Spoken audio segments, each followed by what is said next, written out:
I was gripping my children's hands so tightly their knuckles turned white. The preacher's voice blurred into the cold wind. Dirt, roses, and grief all mixed into one suffocating moment. That's when he leaned in, my husband. His breath brushed my ear.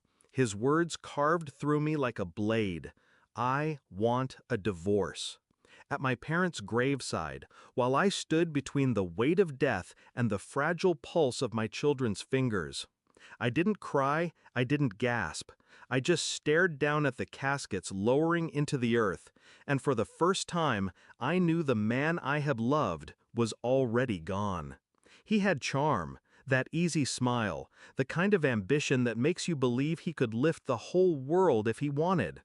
I thought he was my anchor, my safety. We built a life, children, a home, the illusion of forever. But illusions crack. The first fracture was subtle. Late nights at work, excuses that didn't align, a cologne I didn't recognize lingering on his shirt. Then the text message I wasn't meant to see. Last night was perfect. She'll never know. That's when the man I thought I married disappeared. In his place stood a stranger who wanted me discarded like a broken toy. Grief and betrayal are twin flames. They burn differently, but they both consume. I stood in that fire, and instead of turning to ash, I started forging steel. He thought his timing was perfect, that I'd be too broken by burying my parents to fight back. He didn't know what blood I came from, because in their passing, my mother left me something, a letter hidden in her jewelry box, sealed with wax. If you're reading this, it means I am gone.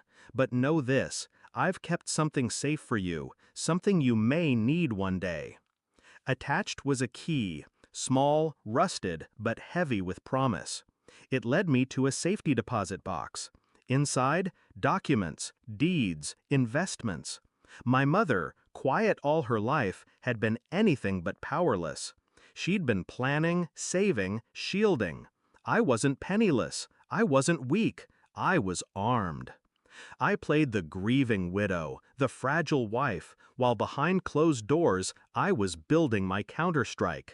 I moved my inheritance quietly into trusts under my children's names, secured the house in ways he didn't understand, shifted accounts so by the time he filed, there was nothing left for him to bleed. I hired the best attorney, one who knew how to handle men like him. I documented everything, his affairs, his neglect, the financial recklessness he thought I didn't notice. Every receipt, every lie, I cataloged like evidence in a trial. And then I waited. We sat across from each other at the mediation table. He smirked like he was already free, already richer, lighter, ready to trade me in for someone younger. Then my lawyer began. Page after page, evidence laid out with surgical precision. The affair, the hidden accounts he thought I'd never find, the debts he'd tried to bury. His smirk faltered, his hands clenched. By the time the judge spoke, the balance had shifted. He didn't walk away with half, he walked away with nothing but debt and shame.